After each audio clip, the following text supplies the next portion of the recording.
Hello, everybody, and welcome to an all-new episode of the Cosmic Force, episode 11. I was supposed to say last week that we finally reached double digits, so I'll mention this week we've hit double digits. Tonight, we talk about the High Republic, our thoughts there, try to be as spoiler-free as possible, as well as an interesting little segment that was featured recently on the High Republic show.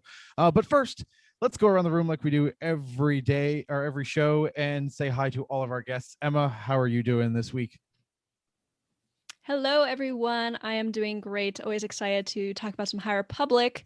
I've got my yellow lights on in the background if you're watching the video, and they don't look super great, but we're going with the theme. Yes, yeah, I've also got my yellow lights, and they look as expected. They're not Yeah. very good. So it's not something that we're going to be doing that often. But with the High Republic, you have to have the gold representing. Caleb, how's your week going so far? Is doing great. I would have a few High Republic flags, but I don't think those have hit the production line yet. So when they do arrive, I'll probably snag maybe one or two of them. It'd be nice to have a, I've got the Empire one right here. So if I could get like a one of those Nihil flags, I think that'd be pretty dope. Oh, I would be more excited to see a Nihil flag Like, behind honestly, you than I would a High Republic. The problem is that you'd probably have to get in and have like these nice clean edges. So you'd have to take a lighter and like singe a couple edges, cut a couple holes so it's all raggedy looking first. Yeah, you got to go with the aesthetic, absolutely. And last but not least, our producer Jacob. How are we doing this week? Pretty well. I think my dog is very active right now, which doesn't. Hi dog. So hopefully she doesn't make this show too difficult for me. But other than that, yeah, pretty great.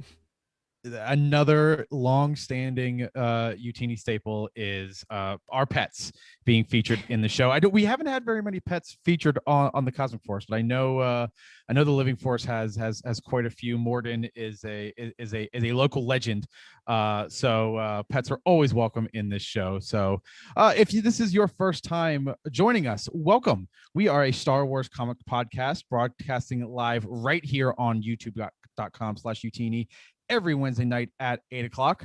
If you can't join us live, that's okay. Our videos are always available on the YouTube channel, so make sure you subscribe and you are able to watch the entire playlist. Or if you can't make it to YouTube, head over to your favorite podcasting platform where all of the shows come out every week on Fridays, I believe. It's 11 weeks, and I still don't know when our podcast goes live, but that's okay because we prefer you here live with us on YouTube. We also encourage you to join our Discord with more than 1,000 members, and by going to why can I never find the link to this? Utini.com/Discord. Thank you. You think by now I would put the link in this part of the show notes, but that's what happens when I okay. I got you. I log on at 7:55 when my computer isn't working. If you enjoy seeing what you get from the other shows, because this is surely is not entertaining, head over to patreon.com/Utini where for as little as $5 a month, you can gain exclusive access to the entire Utini podcast network of shows, as well as exclusive merch and community activities. So, like I said at the top of the show, it's gonna be fun tonight. We're kind of gonna go over the High Republic. We're going to be as non-spoilery as possible. So we're not going to tell you all the specifics, but we're going to kind of go over what our favorite parts are, our favorite characters and things like that. But before we do that, let's go ahead and check in with Jacob, who has our weekly pull list. Jacob, what do we have available at the comic shops this week? Yeah, so we got two comics today. We have Star Wars number 14, War of the Bounty Hunters Part 1, Save Solo, written by Charles Soule. Pencils by Ramon Rosanas. The cover is by Carlo Pagulayan, and the Pride cover by Stephen Byrne, and colorist Rochelle Rosenberg, and letterer Clayton Cowles. So here is our Pride cover of the week. It is featuring Lando.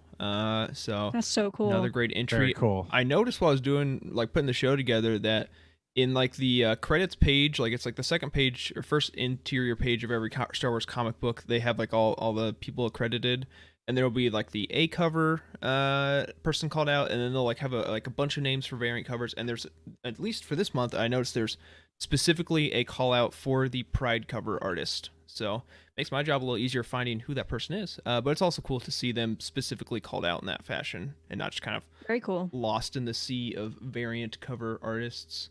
But yeah, so there we got that one. And then we also have the High Republic Adventures number 5. This is kind of the end of the first High Republic Adventures story arc. It's written by Daniel Jose Older, with art by Harvey Tolabao, and colors from Rebecca Nalty, and letters from Jake Wood. So if you want to pick up any of those on Comixology, as always, the links for those are down in the YouTube description. I have not had a chance to read High Republic Adventures 5, but based off of the Discord, some stuff happens today. It was a pretty interesting book from what I'm understanding through the blocked out and spoiler tags on the channel.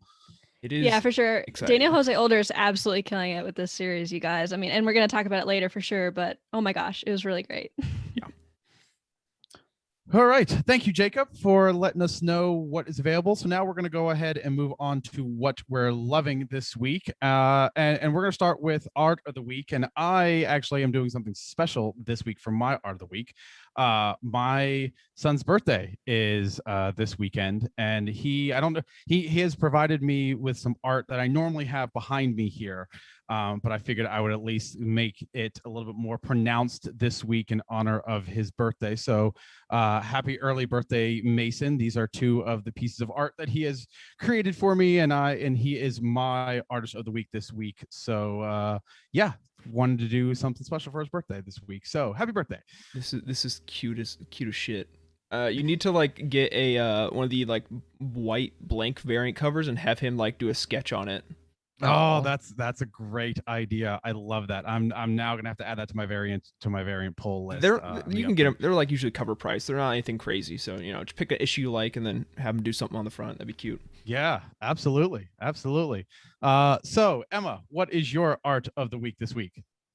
Yeah, that's awesome, Tyler. Happy early birthday, Mason. I love that art. That's so great. So my art this week is from Star Wars Adventures issue titled Endangered, and the pencils are by Sean Galloway and Jamal Peppers. And I really liked this because, well, first of all, I love the Ghost. Who doesn't love the Ghost? It's like the Millennium Falcon of animation. It's great.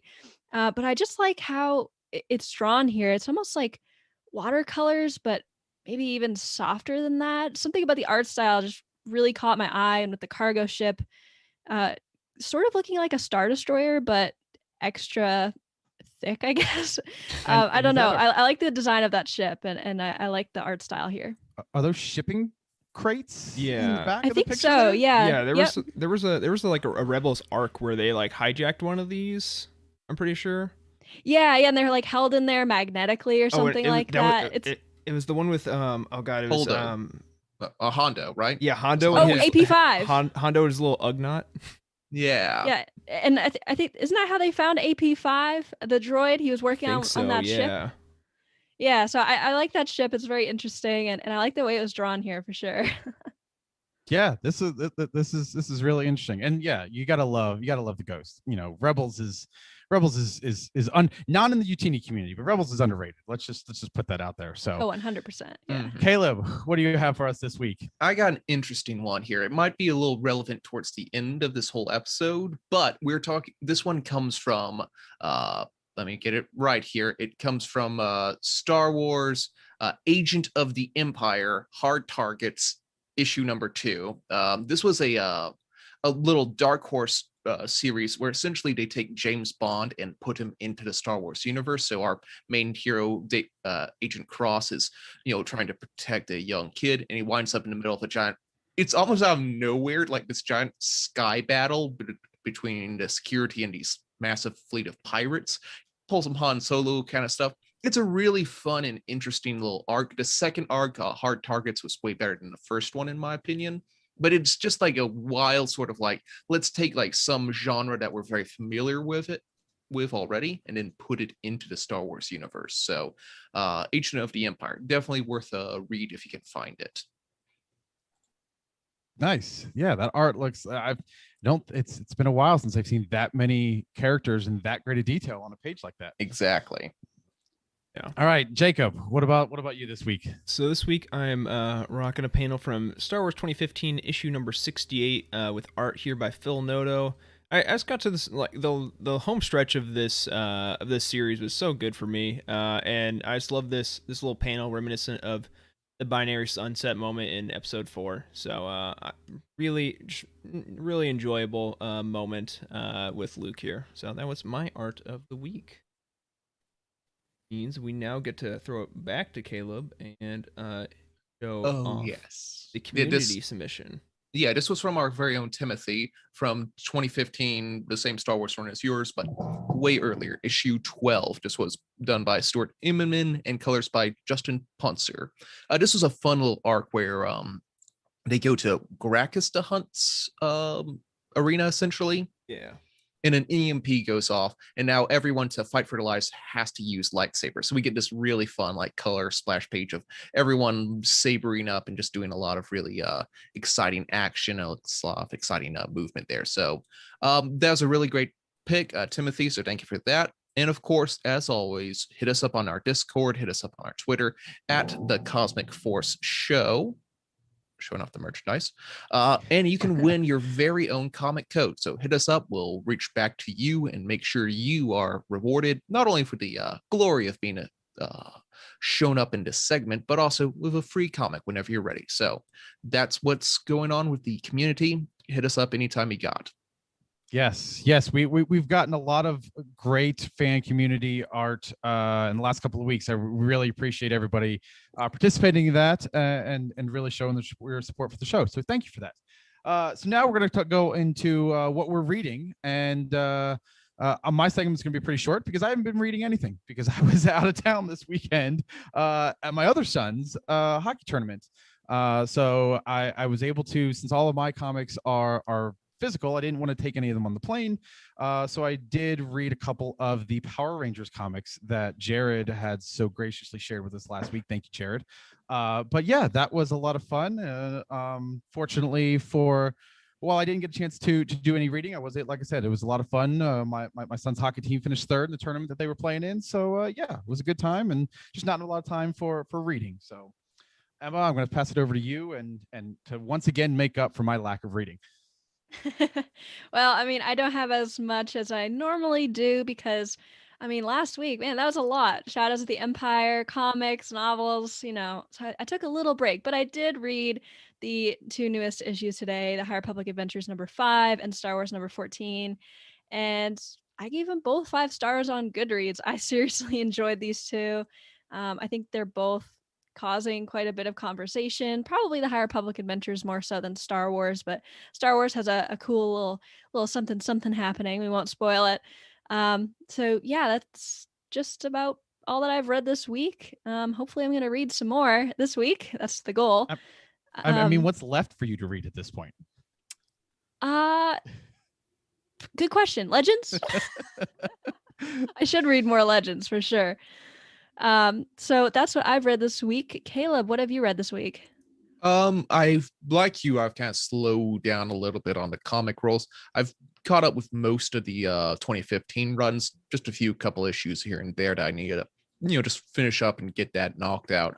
Kind of apropos to what, again, this segment, as with my previous one, what might be happening down the line, I'm reading through Last Shot by Daniel Jose Older, and that's a lot of fun. The audiobook is just a lot of really good forward momentum, lots of great Han and Lando moments, some of the best characters. So it's a really good read. So if you're looking for a book recommendation, The Last Shot by DSO, really good. Jacob, how about you? Yeah, so there we go. Maybe. There we go. Yeah, so I challenged myself last week to read about 50 comic books, which would take me to the end of the 2015 Star Wars era and get up to like all the 2020 current arcs. And I'm happy to say I did finish that. This is my my comic tracker. The 11th I had read 365 issues. And today I've read 413 issues in canon. So I did it. It was a lot of fun. If you're wondering what this big flash stretch is, that was me planning to get the show off the ground. But anyways, yeah, it was a lot of fun. I just asked Charles Soule to bring back Warba.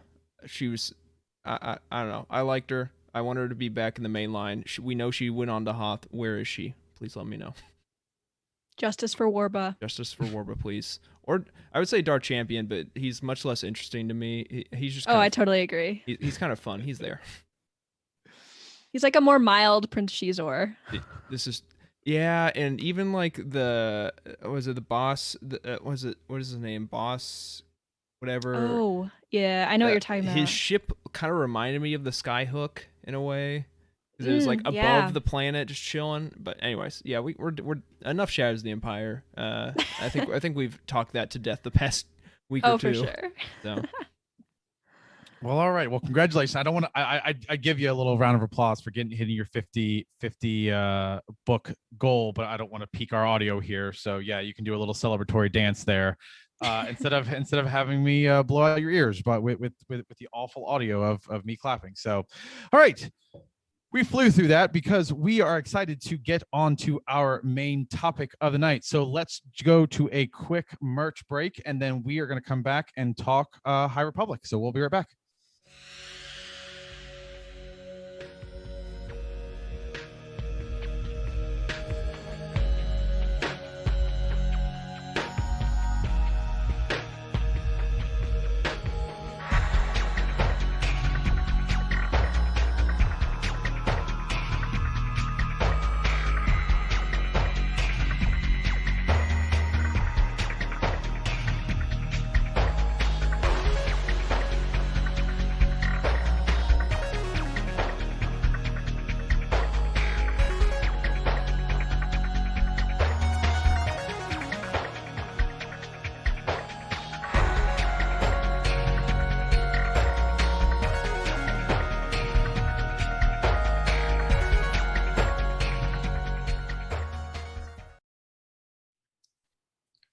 All right. So, our main topic tonight, the High Republic. So the comics that we have two comics that have were the tail end of phase 1 of the High Republic launch. And we and the if for those of you who might not be caught up on those are the High Republic, just that called the High Republic, that launched on January 6th, and the High Republic Adventures, which is out published by IDW on February 3rd.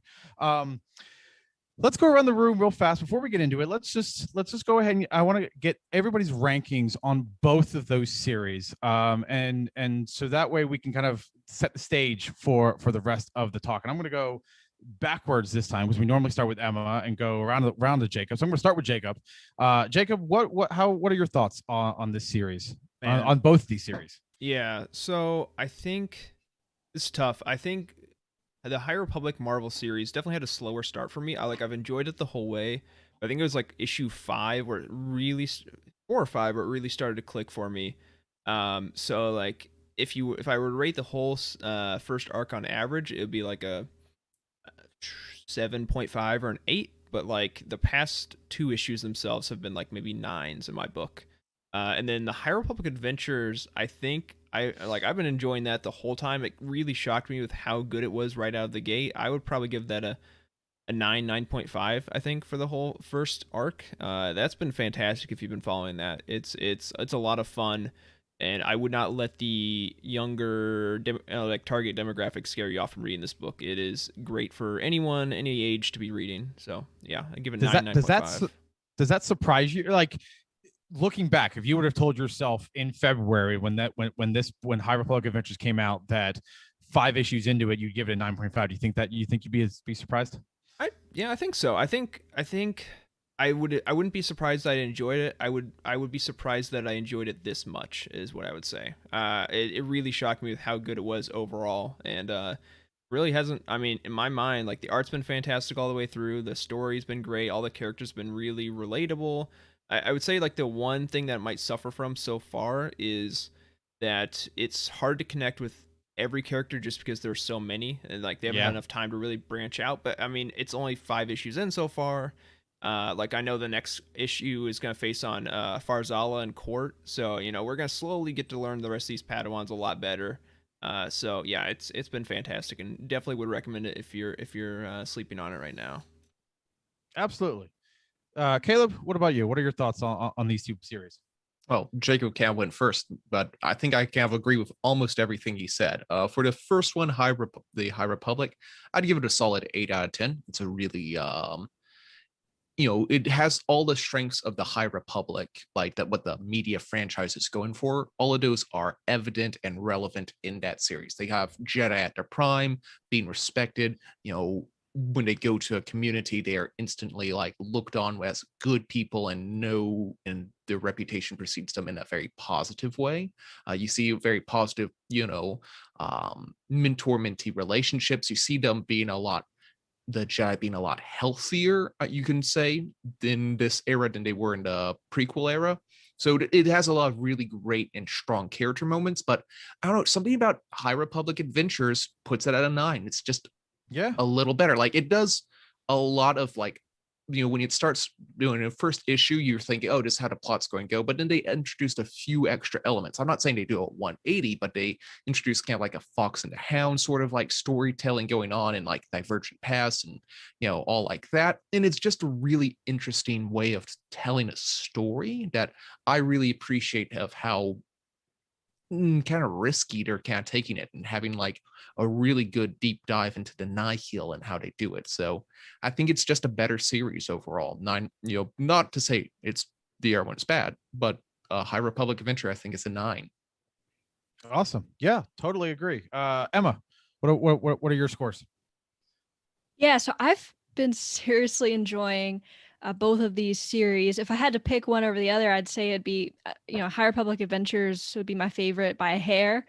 I enjoy how we get a balance in the High Republic Adventures between learning more about the Jedi and learning more about the Nihil. Because in the Marvel, the High Republic, I feel like we get a lot of Jedi and not a whole lot of Nihil, but we do get some Drengir, so I guess there's a little bit, of a balance there. I do like how Avar Kriss is somewhat of a focus in the High Republic. She was an intriguing character to me ever since Light of the Jedi. And Keeve Trennis is also a really cool character. In the first issue, she goes through her Jedi trials. That's like amazing to see. Anybody who likes Jedi lore, I don't think we've ever really seen that super in depth before. So getting to see that on the comic page was really awesome. And of course, High Republic Adventures, Lula is a really cool character. I keep saying that all these characters are cool, but they just are. And she's on the cover of Race to Crash Point Tower and is going to be a pretty big part in that book. So, it's pretty important to read the High Republic Adventures. And, like Jacob said, this is something that you don't want to let the age range sort of fool you here. It's really high quality stuff. And even though it's aimed at kids, really don't let that keep you from reading it, because it's great stuff. And so for my rankings, I would give the High Republic Adventures a 9.5 and the High Republic a 9. I've really enjoyed both of them. Yeah, I'm not going to be much different than the rest of you guys. I think I'm gonna give both of them a 9. And I think the thing that makes me the most excited about the High Republic Adventures is the way that they continue to tell a common Star Wars story of two like-minded people of Zine and Crix, and how one favors a light and one favors a dark, and how that is contrasting. And I think that is what I am enjoying the most about the High Republic Adventures, because it's such an interesting, like I said, we've seen this before. We've seen this sort of story told before, but the way that they're doing it, I mean, maybe it's just because it's the first time it's really been done from my perspective in comics with these brand new characters. I'm very excited to read every single issue when it comes out. Like I said, I haven't gotten a chance to get to the comic store to get today's issue, but I'm very much excited on it. And the High Republic, I mean, I steamed rolled through Light of the Jedi in I think 3 days, and that momentum has carried right into the comic, and I'm just in love with consuming everything that there is about this time frame. And I kind of want to segue right into my next question is talk about our favorite characters. And Emma, you said it best. Like, Avar Kriss is technically a background character in this book, but she has a very Leia-like presence in like whenever she's in a panel, she just commands power, and it's just like, I can't wait to see what she's going to do. And that is why in the High Republic, she is one of my favorite characters. I mean, I'm loving Skier, I'm loving all the other characters there, but I'm fascinated with Avar Kriss, and I want to know more about this character. So anytime that she can be in a scene, I absolutely love it, because I want to see more of her power and just the way that she commands Jedi is just. It's really awesome, and I really enjoy seeing that character. And then again, like I said, I in High Republic Adventures, seeing the two main characters, Zine and Crix, those are visiting with them and watching their decision making. One of them in particular, which I'm sure we'll go into next. It's just, again, it's a really fascinating story where I'm like, what are they going to do next? How are they going to top this next week? So those are like high marks for me from both the books. Those are two of my three of my favorite characters. I'll let somebody else, Caleb, I'll let you jump in here and kind of let us know what some of your favorite characters are from either of these books. Skier, he's the best. You tend to favor Trandoshans, don't you? It's great to see like a Trandoshan taken, and to even make mention of it in the books and in the series. Like, hey, he's a Trandoshan Jedi, and that's weird, isn't it? And it's kind of good to see like different takes on like kind of classic Star Wars species and how we can play against type now, but not fully against type. There's some really great moments where, like, I think it's in the second issue where he can't just goes feral mode, like I can't sense anything here, I'm just going to take off my face mask and smell the enemies now and hunt them like wolves. And that's just some like great character development. Plus there's some moments later on where you can see his like real weakness and his shame, and that's such a like an interesting tact that I haven't really seen in these emotions explored in Star Wars. And it's from a dude with a scaly green face. It's some really good stuff. I think Skier, yes, we get the haha Trandoshan Jedi is a good guy now, but we also have some real deep heart to him. So I think he's definitely has the best arc so far of the series. Emma, do you have anything to add? Yeah, I've been liking Skier as well. He's been having a really interesting arc. Like I said earlier, Keeve and Lula are probably my two favorite characters, two favorite main characters as a whole. And I already pretty much said why. Just love both of their journeys. That we're watching them grow up basically as Jedi, and I've always found that to be very interesting. In terms of background characters, I already mentioned Avar. I could not go without mentioning Buckets of Blood. I don't think there is no character unlike him that could make me so excited when he comes on a page. I mean, whenever he yells, "Buckets of Blood is on the scene," I'm like, yes, Buckets of Blood.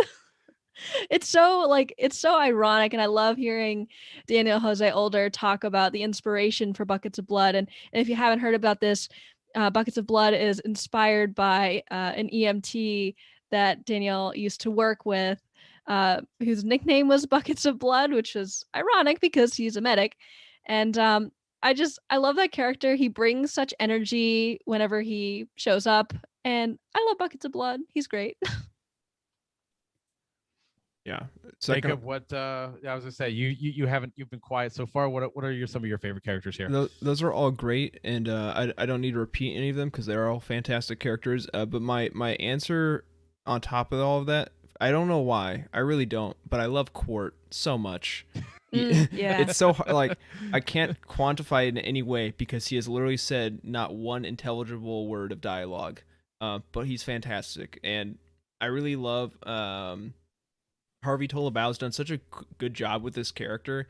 Like there are so many, like I see him on Twitter all the time with like little screen grabs of him in the background just doing something like ridiculous and hilarious, like his eyes are crossed, like pretend he's dead, or like holding like the baked treats that are a recurring theme in High Republic Adventures. There's so many just like funny like moments with Quart that I really am excited for him to show up more in the next arc, because I love him unconditionally, and I can't wait to see what he's like when he's actually has more room to breathe. Yeah, he's a great character, and you got to imagine that he's been included for a reason. So Right. so there has to be something that is going to bring him closer to the front. And as blind Fates says in the chat, plus he also looks cool, which I mean, does look yeah, pretty that's cool. that's an absolute plus on his for his character. So you know, Yeah. I'd like to like, what are some of our, let's talk about a little bit of some of our either our favorite panels or favorite moments, and I want to start with the High Republic. We've given a lot of love to the High Republic Adventure, so we'll save that, we'll save that for a minute, but let's start with the High Republic. And I'm going to go right back to you, Jacob, and say and ask what are some of you, either your favorite panels in particular, or favorite mini arc from some of these books. I'm trying to think of one that would be not spoiling anything. So I will go something that's already been discussed and was kind of given away as the premise of the book before it even came out, which was the knighting of Kiev.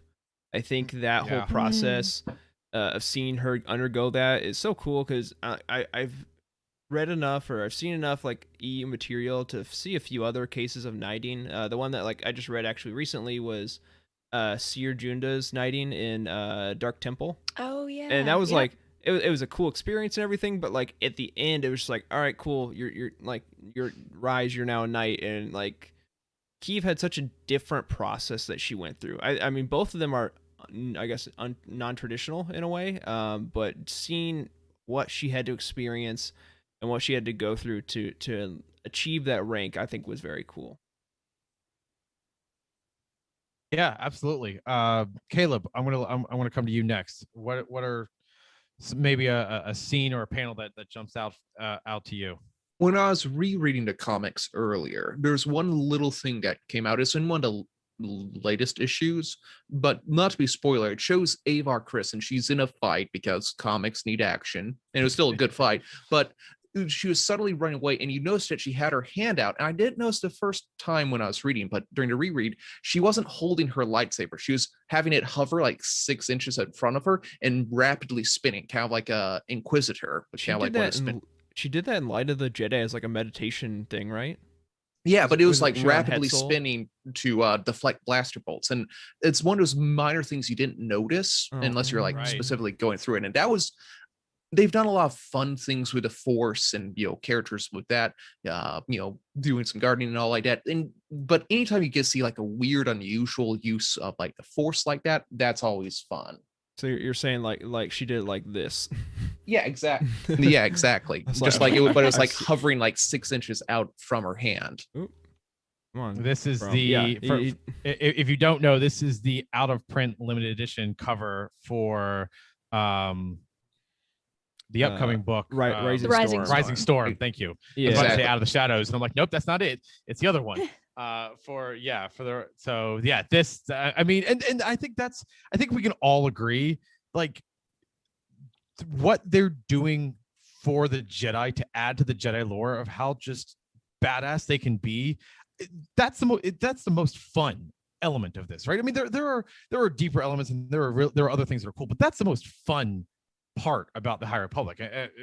Emma, I mean, am I wrong in saying that? Oh, you're so right. I mean, there's so many unique Jedi abilities, Jedi uses of the Force that we've seen in the High Republic, and it's always just so much fun to see, honestly. I mean, Avar Kriss has some pretty cool abilities, like in Light of the Jedi. Oh yeah, Jacob here, he's pulled up. What I was gonna say was my favorite panel. Avar Kriss, just a splash page of her just absolutely wrecking a Drengir, and Yes. I mean, she is so badass in this comic series. And Tyler, I like your comparison to Leia earlier. I thought that was great because she does command the page, and she's also a super duper badass. And we love that about both of them. They're great. Yes.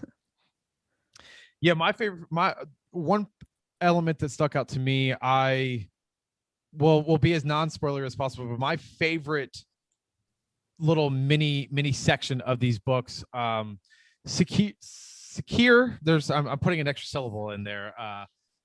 When they were on, they're on a particular ship, and they're advancing through some fog because the Nihil had already been there, and to see him kind of sort of in his natural element was really, yeah, Jacob's got this splash page. That this is kind of how this whole process ends, is this panel right here. But seeing him really as go back to his Trandoshan elements of sniffing out the his enemies, His prey.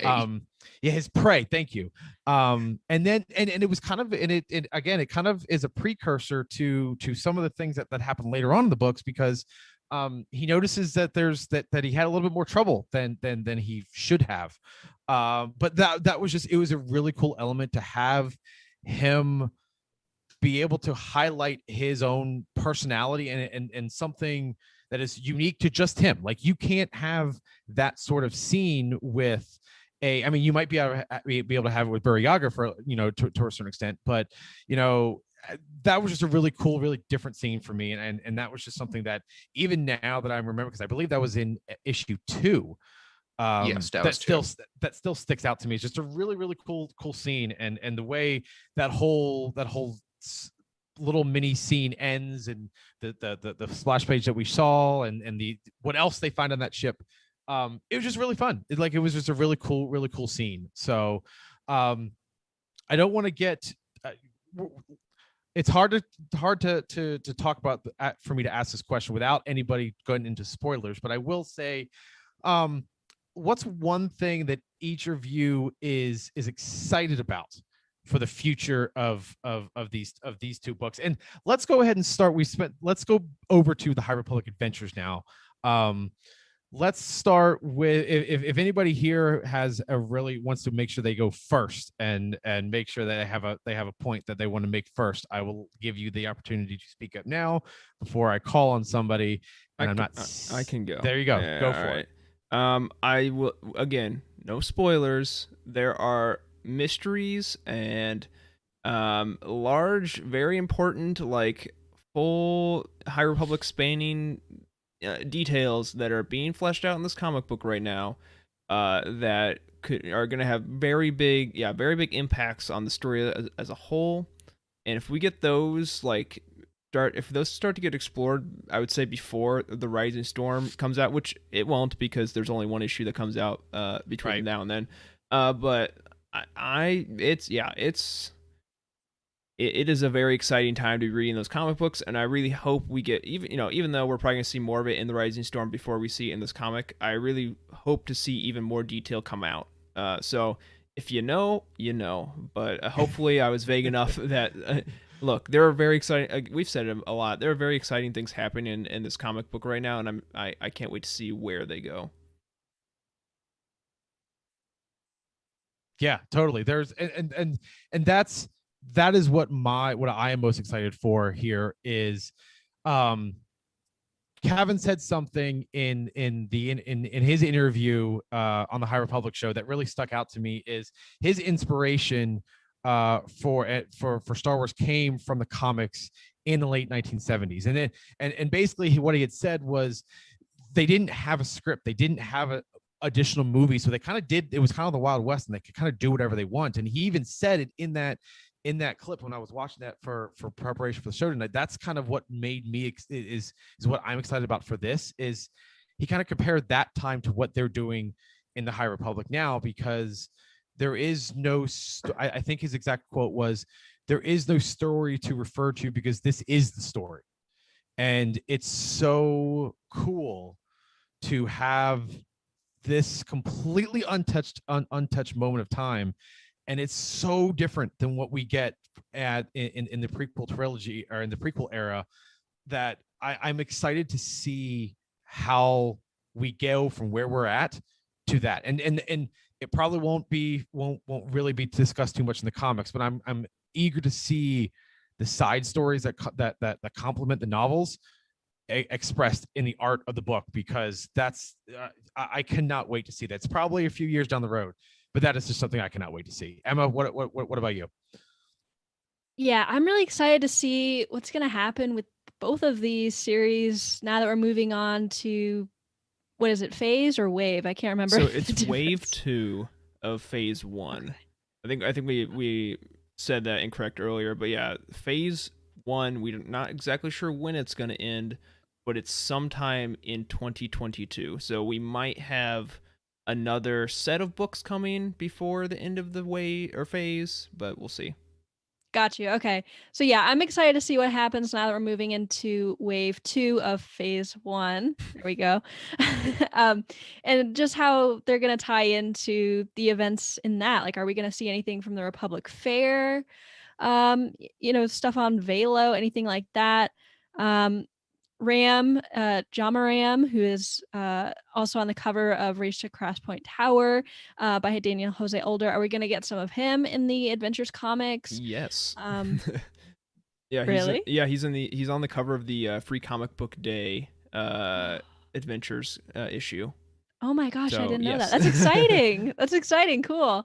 I always love another Jedi with a yellow lightsaber. I'm a sucker for yellow lightsabers. No, just joking. But yeah, I just can't wait to see what happens now with the second wave, because it feels as though these two comics have really tied in well with the first wave. And now I'm wondering if we're gonna get some the next arc of both of these being more focused on the second wave. Yeah, say hello to your friend. Yeah, this is there he is. This is Ram. the issue that'll be out with Zine, Lula, and Ram, and that will be out. Let's see, when's August 14th is Free Comic Book Day this year.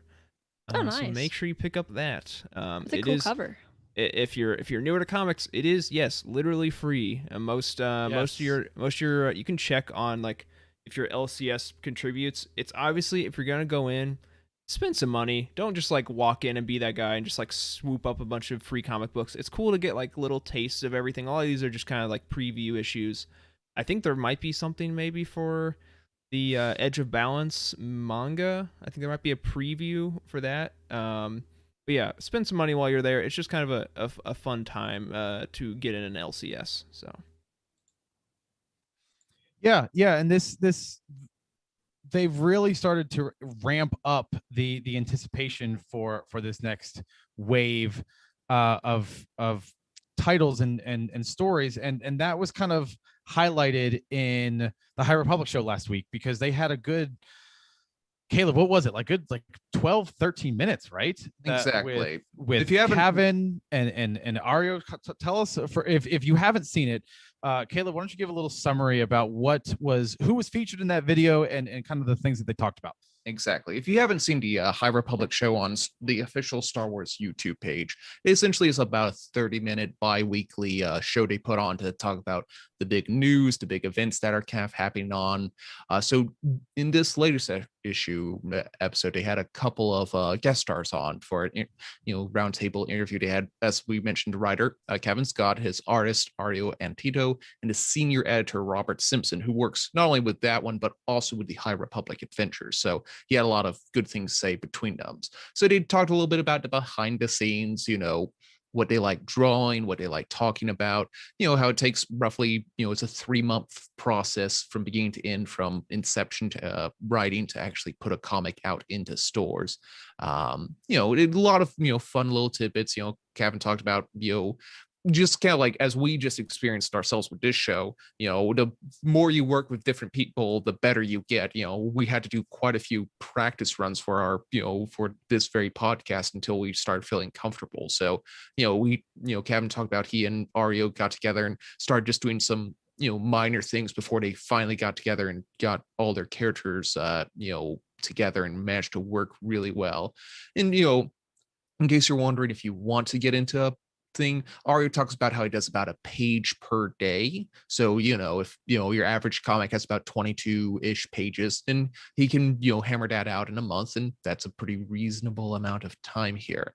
So, a lot of, just fun back and forth there. One thing Kevin talked, as we already talked about, is how he got into the, Star Wars with the 70s Marvel, and how it was kind of the Wild West. He could do whatever he wanted. So, and that's really exciting. And to hammer home like a slightly different point, one thing I'm kind of excited about this series is that we don't know how any of these characters' stories are going to end.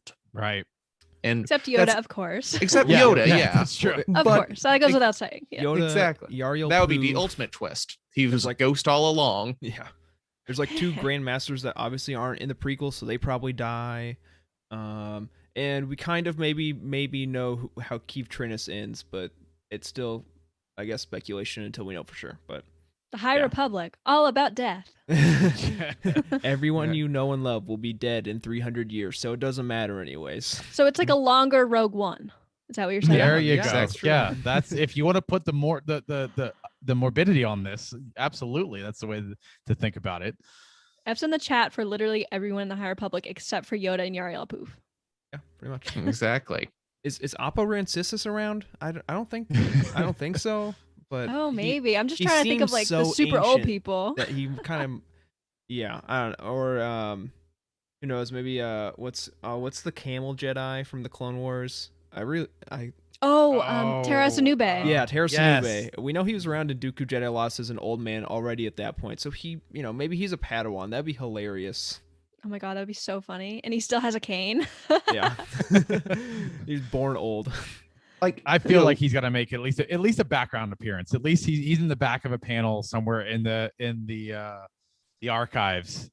Still bumbling around. Yes. exactly. Was it not Craigs, but the other Padawan with the sideburns? Oh, Keith? Farzala. Oh, Yeah, sorry, Farzala. Like every yeah. time I see him, it's like that's a 40-year-old man in a kid's body just because of these sideburns. It's like he's the mature one here. That's hilarious.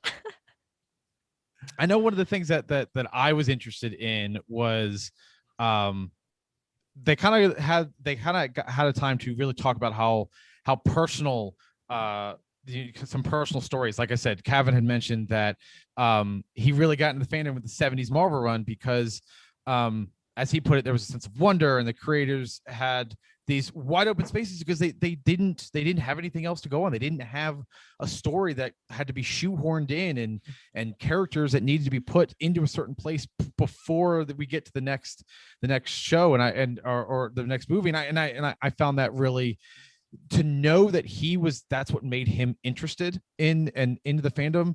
And now that he gets to kind of, as they said on the show, kind of allows them to come full circle. And now he's the one doing that. Again, that is what I'm most excited, because this is a very different time frame from what we are used to, and something has to go wrong, and it's going to be epic when we get there. I just had a sudden minor aside there. He was talking about how the 1970s comic was kind of freeform and they could do whatever they want. But I remember the first major arc after they told the story of the movie was they ripped off the Magnificent Seven. Dude, that's been done in Star Wars like a billion times. I now. know. Well, but the first thing they could do, what are we going to do with this giant universe? Rip off of a famous black and white movie? Deal. Like, you said George like Kurosawa? Okay, let's throw it in there. Whatever. It's fine.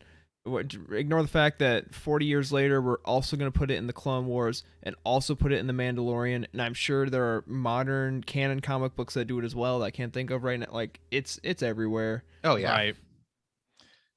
Oh yeah. So Emma, what were some of your some of the things that you found notable in this High Republic video? We talked about Cavan, but there was also a lot of time that we spent with both Ario and Robert. Was there anything from them that really stood out to you? Yeah, so Ario revealed to us that he's only been drawing professionally since 2012. And he really tries to show the emotion of each character by putting himself in their shoes. And I actually found something that he was saying about Kiev to be really interesting. He was saying that um, whenever he draws Kiev, it's almost like she comes alive on the page for him, like automatically. And I found that interesting because it kind of makes sense that there's a character or two that an artist really connects with, because you must imagine, like, he draws a ton of panels with Kiev in them, and Right. it just so happens that she just really works for his style, and I thought that was really really cool to hear. And then in Jacob, terms, yeah, go was ahead. it the end of issue 5 where we were commenting about that in the Slack channel? It was either issue 4 or issue 5. There's a very emotional scene. Oh, And It was yes. 5. It was I at think the it end was of five. 5. It was the end of And 5. yeah, and we it was interesting that he brought that up, because I remember we were all talking about that in the Slack, about the emotion in that particular panel. Yeah, I mean, it's like, as much as we have like our art of the week, and we celebrate and we love comic book art, I think it's very rare to find one, just like not even a page, a singular panel that makes as big of an impact as that one did. Yeah, 100%. He draws her just so well. I mean, every week that a new issue of the High Republic comes out, we could easily pick like every single page in there for our art of Yeah. the week, but we don't because of spoilers. But it's so good, and he does a great job with it for sure. And Kiev is already such an interesting character with what Cavan writes, and then what Ario draws just adds so much more to it. And I loved hearing about that.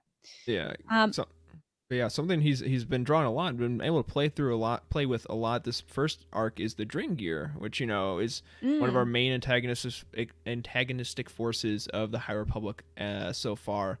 And he talked about how much he loved like horror and Yeah. monsters and all like that kind of genre. And it's very cool to be able to explore that. I mean, you don't always get. I mean, Darth Vader aside, you don't get to play with horror elements as much in Star Wars, at least mm. right now. I mean, I love me some Galaxy of Fear, don't get me wrong, but it's not as common. So he got the concept art. I think I want to say Grant Griffin might have done the concept art for the earliest forms of the Drengir. I know it showed up Mhm. in the Target version of Dark Legends, believe it or not. So he got that and kind of got to work with it and play with it. And I mean, his work speaks for itself. They look great so far. They're really, I mean, they feel like a real threat. And I think, honestly, right now he's probably one of, if not my favorite Star Wars artist. Like, the work he's just been Oh, doing so absolutely. far has been fantastic. So to see him bring that villain, I mean, it's not a singular villain, but I mean that villainous force to life in this way has been fantastic, and I'm excited to see what he does more. I can't wait to see what he does with. Not spoilers. Orla comes up in the comics. She's on a cover, but Orla Jarini. Mm. I really want to see what he does with her when she shows up. It was Yeah. much easier to read Into the Dark, knowing that the concept art was out there, and seeing some of that work. No, it was easier to go back. It was very hard for me to really get up in my mind's eye a picture of what the Drengir was from that book. But once I was able to get Ario's work, it clicked so much better because of the way that he can somehow draw these living plants as horrible, abominable creatures that strike fear in somebody as strong as a Jedi. Mm-hmm. Plants that hunger for flesh. Yeah, one thing we actually haven't really talked about a lot is our third member of this panel on the High Republic show, which was Robert Simpson, who is the senior editor for these comics right now. And he had a really cool backstory. Like, I haven't, it's we try and make ourselves familiar with the artists, and we try and make ourselves familiar with the writers, but we don't really look at like these higher, like executive Right. level like members of the team. The And editors I and I yeah. didn't know this producers. job was a thing. Yeah. I mean, until he I mentioned mean, it. it's always in like the front of the comic books, but I mean, like I read them, I try and like figure out who who's important, but I kind of skip all of like the the editor in chief and all that stuff. That's something I kind of like just gloss over. But something he talked about was like he's been in with Marvel since the 80s. And let me see if I can. Okay, but yeah, like all these people at the bottom of the page, like I'm like, okay, well, I mean, they're great, I love them, but I don't really. That's not what I'm really paying Yeah. attention to as much. Yeah, there's his name, Robert Simpson, senior editor. He's been there all along. We just never noticed him. But he talked about like he was an intern for Marvel in the 80s at 16 years old and got to help out with the like original adaptation of Return of the Jedi for comic books. Like he was like erasing the extra pencil lines that the artist sent to him so they could go send it off to photography. Like that's like the guy's been in Star Wars for longer than I've been alive, which is pretty crazy to think about. And just see this guy come all the way and now be a senior editor on all these books is pretty crazy. Like, I can't imagine being in the job I was when I was 16. As someone who's 40, 50 years old. It's pretty insane.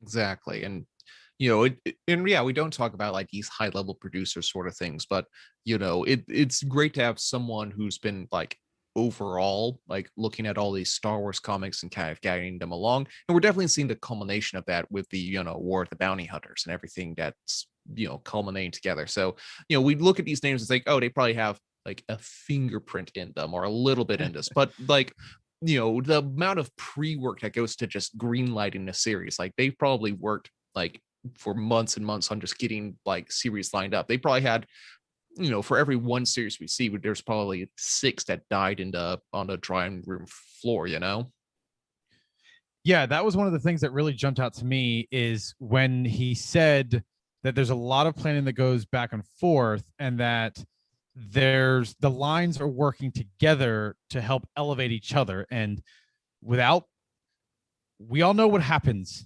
when you don't have a continuous story. I'm not going to go into it. We don't need to. We're not negative here in the Utini communities, but if you know, and if you're listening to this show, you probably know what I'm talking about. So it's very encouraging to know that they are, and this isn't the first time that they've mentioned it either. Any single time I've seen anybody that's involved with the High Republic project, they're consistently hitting almost as if they're being told to how much they're working together to make sure all the stories fit. And it's just thank you to all of you creators who are working together. Thank you for giving us as the fans a trust that there is a through line and that what you're doing and that you have a beginning, you have a middle, you have an end. Emma, I don't think I need to say anything more about that, but I wanted to know if you had any thoughts. No, I totally agree, and I think it's interesting what you said about what Rob said about how the lines working together and they elevate each other. That was all really interesting in terms of like the overall world building. And speaking of the world building, Kevin was talking about the Hutt Cartel and how it sort of expands on the version of Jabba the Hutt we get from Return of the Jedi, because the Hutts are mobile now, or more mobile now. Kind of like Gracchus the Hutt in the Poe Dameron series, some Hutts are mobile, or at least more so than Jabba, who literally sits in the same spot the whole time.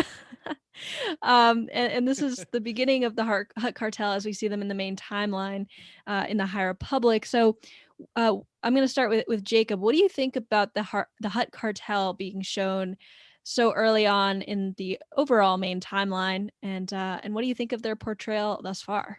It's been. I think we're still pretty early on. Obviously, we're gonna have some more coming up. There was a little bit of talk of them in was it Into the Dark? Had a little bit of discussion about the Hutt Cartel.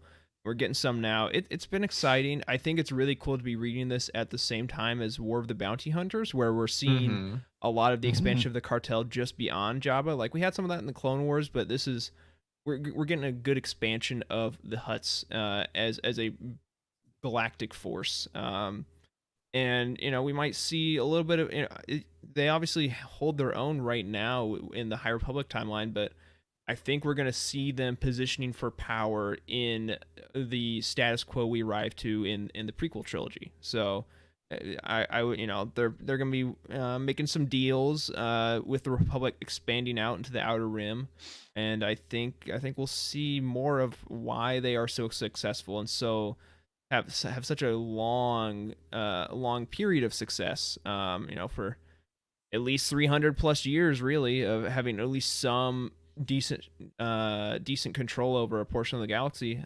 So hey, Hutt's we for a can't long talk about the time, Hutts. so. We can't talk about the Hutts without talking about how they're not all fat slobs. No, And there are jacked Hutts. There are jacked Hutts. How's So that, weird to say. Ugh. how's that saying go? As the light rises, the dark will rise to meet it. So instead of having Sith, the dark side gave us jacked Hutts. Jacked Hutts. Oh my gosh, Jacked that was.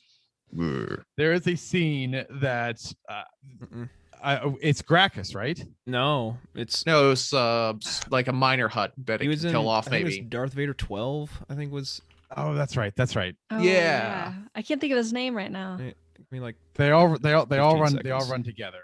So They do. They're but they're all Hutts. they're all it's an interesting, Some are fatter than others. it's an interesting adversary because we see the Nihil but they're kept to the novels and the Hutts have always been lurking, but they've been a minor player. So it's going to be interesting to see how they're brought up it is throughout this Boku era. the Hutt. That's right. Boku the Hutt. Yes, the Jack, aka Jacked Hutt. Jacked Hutt. Muscles Hutt. 6-pack ripped Hutt. It's that, weird. that was not a 6-pack. Pizza the Hut. I'm counting now. I'm staring at it. It makes me uncomfortable, but it exists. All right. That's great. So I was mentioning earlier about Ario's love of drawing Keeve. And Rob also mentioned that he loves to read Keeve, that she's his favorite character, and that he really enjoys a sense of discovery through her eyes. And I 100% agree with that. And in the video, when they were talking about their favorite characters to create and read, Cavan mentioned how much he loves Skier. And he also dropped this really interesting tidbit that he wasn't originally going to be Keeve's master. Right. And that once the connection was made, the rest of the story kind of clicked together. So maybe it was the Force working. That's all I got to say. And Cavan completely scrapped the first issue and started over because of this sort of dynamic between Keeve and Skier. And the master and apprentice relationship is the sort of foundation of the series once Cavan kind of decided that Skier was going to be Keeve's master. So, Tyler, what do you think about Skier and Keeve's relationship? Is it unique to you? I think it will be, because I think that there is going to be such the fact that the Drengir are a part of this arc. I'm not going to go into any more detail there. I think that is going to add a very unique element to this newly promoted Jedi Knight that we haven't. Again, we've seen this story before. We've seen this master and apprentice story before, but they still find ways to add unique elements to it to make it different than what we've gotten. And so I'm really interested to see how that the Drengir's involvement will affect their relationship. And I think that's the thing that when it comes to those two characters that I'm most excited for. Yeah. Let's throw to a quick chat question. We got one from B Nasty asking about favorite characters on covers from the High Republic. We don't have anything prepared, but I don't know if people have. I mean, obviously, I was able to grab a variant cover from near me, but I don't know if anyone has like a favorite character cover. I mean, don't grab my cover. I grabbed a different one that I'm guessing. Okay, you got. good. So I don't know if this counts because I think this is going to be a regular cover if it hasn't been already. It doesn't have to be a variant. I can. It doesn't have to be. Give me Okay. something, I'll see if I can find it. It was Avar riding a Rancor. Oh yeah. I Oh, was yeah. sorry, about to Caleb. do that. I was It's just calling so that. cool. It's just amazing. think I was So like- yeah, Caleb, Yeah. Jacob is gonna try to pull this up here really quickly. I mean, like we were saying earlier, Avar is such a badass, and Issue it's 6. just extra 6? badass Six. to be riding a Rancor. I mean, Luke couldn't tame that Rancor with a bone, and Avar can ride it.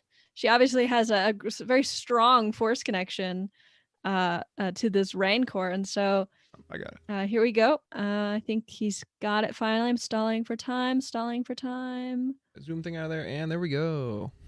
There we go. Ta-da. Oh my gosh, how cool is that? I mean, I love how you can tell that the Rancor is so much bigger than Avar is. I mean, she's just a tiny little speck up there. It's so great. Another great thing is we can instantly tell, oh, that's Avar Chris, because Yeah, she already right. has like Right. a character defining look, and we all know her look, which is really good. That's a good So- point. Yeah. So because she, Emma sniped mine, I'm going to have to scramble around here. And I looked at there's a variant cover for issue 6 that's going to be coming out, and it has Key like as a like a nice like almost Japanese like watercolor painting there. I know what you're talking about. And like I was just kind of scrolling through like desperately. I need something that instantly brought my attention. Like, oh, I think that's it's a 1 in 25 what's it called, incentive cover. sure. Yep. Oh, new tab, that's the thing I was looking for. And Like some Here we people go. think it might be almost like a false advertisement of like when the cover art doesn't match the interior art, but I always find it as like a bonus. Like, look at the same character, but from a different perspective. Because, we all know what Han looks like in the movies, but there's like hundreds of different variations of how the artist can take it. I love it when someone doesn't try to make the character model look like, say, Harrison Ford, but instead look more like Han Solo. So, I just really am attracted to variants that change character like concepts in a subtle way that you can still tell who it is, but in a different way. right, I'm shocked, Tyler. I'm gonna guess you're gonna hit a Mike Mayhew because we have not hit one of those, which is very surprising. Yeah, I'm gonna hit my Mayhew covers here. This is my boy Stellan Gios We trying to got Very the make nice. signed sure one. I forgot about that. to where the glare isn't that bad. But I don't like, I want all of this stuff just on regular art. Like I this has never been open, but he has an Avar Chris. He has a Stellan Gios. Shout out to everybody in the EU Comics chat that has started this bad process, this bad collection for me, and has I mean, continued the to encourage- Enablers channel. the Enablers channel. That Yeah, and Star Wars and I am collections. and I am a part of it as well. I have done my fair share. But in all seriousness, like, I would have never known these things are out here without the people in that in that channel sharing these links. And I love all of his work. I've found this one, the Avar Chris. He has a Boba Fett one that I still haven't gotten around to purchasing yet because I keep meaning to. He's got a Boba Fett one that is that for War of the Bounty Hunters. Mike Mayhew covers look outstanding. I mean, we could do a whole episode just on his covers. But yeah, any of his covers, I don't, Caleb or not Caleb, Jacob, I don't know if that's the one that you were going to grab there, No. but okay, yeah, his covers are great. All of these covers are great. Yeah, no, the one I was gonna grab, yeah, Mike Mayhew's are great. Stellan's the only one I actually grabbed, but I'm gonna show off. This one is this is for High Republic number 4. I got this really cool watercolor, like cathedral-y kind of looking thing for Avar Chris. It's by artist Koi Pham, and I end up getting the Virgin because I love this so much. It's one of my favorites that I own so far. But I will give an honorable mention to the Vernestra Row cover for issue 6 that's coming out. Well, I guess, what, That was a couple weeks yeah. from now? Or Yeah, Yeah. something like that. yeah, this I was Oh, like, that's so cool. yeah, it's super cool from Unknown Comics. I love Vernestra so much, so I was like, when this right before this got announced, I'm like, I know what, I'm done buying variant covers for a while. I don't need it. I'm okay. Like I committed to getting the connecting covers for War of the Bounty Hunters, but other than that, I was like, I'm good. And then they're like, hey, Vern cover. I'm like, all right, cool, whatever. I'm a little disappointed that they didn't show her light whip. Right? Yeah. But I mean, it's still fantastic. It's her first solo cover, so I had to pick that one up. Yeah, that's so cool. So cool. I mean, but at the same time, you saying that you're not going to get any extra variant covers is like me saying I'm not going to buy a Funko this month. It's just going to happen. Did you buy 3 today? Maybe. Tyler, did you also buy 3 today? We're moving on. moving. There were other announcements that were made in this video. Jacob, why don't you tell us about the big announcement from this All right. video so we Yeah. can avoid the shaming of our collections. Right. So the big thing that came out in the video, we talked a little bit about it. Was it whenever it was announced 2 weeks ago? Is Trail of Shadows is a brand new miniseries we're getting from Marvel in the fall. So we're really excited about this. It is a miniseries. From what I can gather, I would imagine it's set after the wave of books with the Rising Storm leading that. So this is written by Daniel Jose Older. Art by David Wachter, colors by Giada Marchisio, the covers from David Lopez, and this art we're seeing right now is actually a variant cover for issue 1 from our favorite Ario Anandito. But yeah, it's a mini-series, and the premise is, quote, following the shocking events of the Republic Fair, the Jedi call upon one of their own, Emmerich Kaftor, to investigate a strange mystery with ties to the Jedi Order. At the same time, Chancellor Lena So calls upon Cyan Holt, a high-end, in-demand private detective, to look into the same mystery, but will either solve this riddle before anyone else dies. I mean, probably not. Probably not. No. So, yeah, a murder mystery comic in the High Republic with a Jedi and a non-Jedi pair. We were told there was a great write-up on StarWars.com. We were told it was going to have like shades of like X-Files in it. So that predates me by a few years, but I'm sure maybe Tyler or Caleb might mean a little bit more to them. Didn't really watch it. Probably Fringe would be the other Yeah, show there that a you lot go. of people that I bounced off Fringe kind of hard in the later seasons. Anyway, what I'm getting at is I'm super excited about this. Yes, As I me said, too. when my art of the week with the Agent of the Empire, I loved it when Star Wars did wild, like, we're going to take other genres and put it in here. So they did the James Bond 007 thing. So I'm like, I sure hope that she has a smoking problem and likes to speak in internal monologues about the scumbag of a city and the stench of the unwashed dredges. Like I probably won't go to that extreme, but am super excited about like a private investigator working with a Jedi to solve the tough case. I am beyond the moon about this one. Yeah, for sure. I mean, I love when Star Wars sort of takes major inspiration from specific genres. Like the specific example I can think of is the horror genre with Tales from Vader's Castle, and that's a comic Right. specific example. And now we're getting mystery in this comic, and oh my gosh, I can't wait. And I always love seeing how Jedi work with non-Jedi, and I think especially in the High Republic, it's going to be very interesting to see how the Jedi work on an official mission with someone who is not of the Jedi Order. So yeah, I can't wait for this. And Daniel Jose Older has absolutely been killing it with the High Republic Adventures, and I'm sure he's going to kill it with this one. So I can't wait. Yeah, it'll be interesting to see him transition from the IDW to the Marvel series. Just to see Yeah. if his writing changes a little bit. We'll get a little preview with the Forlom and Zuckuss. He has a one shot coming out for Marvel with War of the Bounty Hunters pretty soon, so we can read up on that. But yeah, I think he's been one of my favorite. I mean, they've all been doing so well, all the authors in the High Republic right now, but one of my favorite authors so far overall for this initiative. So I'm really excited to see what he can do with a mini series. And one thing I really, it's exciting to see mini series specifically because I really love like long extended runs. Like Star Wars 2015 is fantastic. But when you have a mini series, you can kind of focus more on just like, hey, I'm going to tell one story.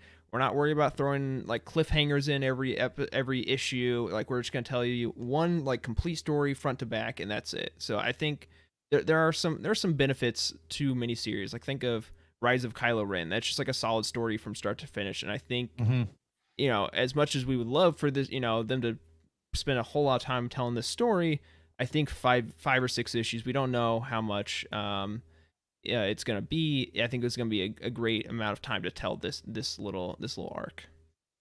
Absolutely. Yeah, I'm really excited. You know, when Into the Dark was coming out, I was excited about the concept of, you know, a Jedi teaming up with a non-Jedi. But Wraith and Affy didn't team up as much as I thought, and I really think that this series with Emmerich and Cyan, this is what I was hoping to get from Into the Dark, and so I'm really excited about that, because I always love, you know, we're not, you know, we in the world, you know, in the normal world, in the non-Star Wars world, we're non-Jedi, so it's always nice to see the, you know, a character that you can relate to, you know, dealing with these mystic magicians and how that those sort of dynamics work. So I always enjoy seeing those two worlds come together and play off of each other. So that's something that I can't wait. They did say, did they give a release date, or did they just say it's fall? Towards fall at the end of or after the novel releases. So right. All right, as we wrap up, I will go around the room and have everybody give their final thoughts on the High Republic. Emma, I'm going to start with you. Yeah, I mean, everything High Republic, from the books to the comics to the art, has all just been really amazing. And these two series are no different. And I'm sure the Trail of Shadows is also going to be no different. It's all just high quality stuff, and nothing like the High Republic makes me so excited nowadays. And I just can't wait for more of it. It's great stuff. Absolutely. Jacob, your final thoughts? Yeah, it's like the High Republic it's been something that's been so exciting for me. It's, you know, just like this next big wave of content. They built it up so well. I mean, I've literally read everything. Like I've read I got the Great Jedi Rescue behind me. It is a book for literal children, and I still read it and I enjoyed it. And it was awesome. Great stickers inside it. So I mean, I've been loving this so far, and the comics are no exception. So yeah, I love it. I mean, what else can I say? Exactly. Caleb, final thoughts. I am very excited. I sure hope that they still put a lot of effort and, you know, this continued level of great effort and great material out of the High Republic. I'm going to rub it into my the casual friends' faces when they finally do make the High Republic television show, or at least an animated series, and be like, I know all these characters and I'll tell you which ones are the best. I'm going to lord that over them so hard. It's going to be great. But no gatekeeping though. We don't gatekeeping. Just pride that I got on early, and yes, I can share the joy with them. That's why we're here, is to share joy, not gatekeep. But maybe it'll be a little rub it in, just a little. There's not much I can add. That the High Republic has been great. I am so eager and excited to consume every new piece of medium that comes out, and Daniel Jose Older has been crushing it. I'm so looking forward to this comic. The more comics we have, the better, and there's so many stories to tell. I'm just excited. So, you know, there's not really a whole much more to say. So we're just going to leave it at that, and that'll go ahead and do it for this week's episode of the Cosmic Force. Don't forget to subscribe to the show wherever you get your podcasts, or subscribe right here on youtube.com/Youtini, so you can get those notifications when we go live every Wednesday night at 8 p.m. Next week, we have another special guest. If you are a frequent our YouTube channel and you watch some of our original content here on the YouTube channel, you might have an idea of who it is, but I'm going to leave that as a mini tune in next week, so you can figure that out next week. If you like what you hear, please make sure to leave us reviews on iTunes. Give us thumbs up on the videos. We love the support. We do this for the support. and the appreciation of all of you fans out there. It's such a fun thing for us to do, and we really appreciate whenever you all give us some kudos and really give us some appreciation for what we're doing. It makes it that much more fun. We encourage you to join our Utini Discord by going to utini.com/discord. See, there's the link that I was looking for at the beginning of the show. If you'd like to help support the show, go to patreon.com/utini and start receiving exclusive perks starting at just $5 a month. A special thank you to Cheryl Bell, Patrick Ortiz, and Carl Sander on our Jedi High Council level, as well as Elizabeth Cloutier, Jason Mitchell, Freddie C., and Sally and Chris Eilerson on our Alliance High Command for their amazing support. Thank you, thank you, thank you. You can tweet the show at Cosmic Force Show or each of us individually. I'm at Ty Rags, Emma is at Irma Jedi 26, Caleb is at Caleb Lamanek, and Jacob is at Jacob Bosch. Thank you again to all of my hosts. Thank you to everybody in the chat for participating tonight. Again, you guys are awesome and really making it that much more fun when you guys are interactive like you are, and wherever and whenever you are listening to this episode on your favorite podcast network, we thank you as well, and we really do appreciate all of your support. Until next time, may the Force be with you, and we will see you next week.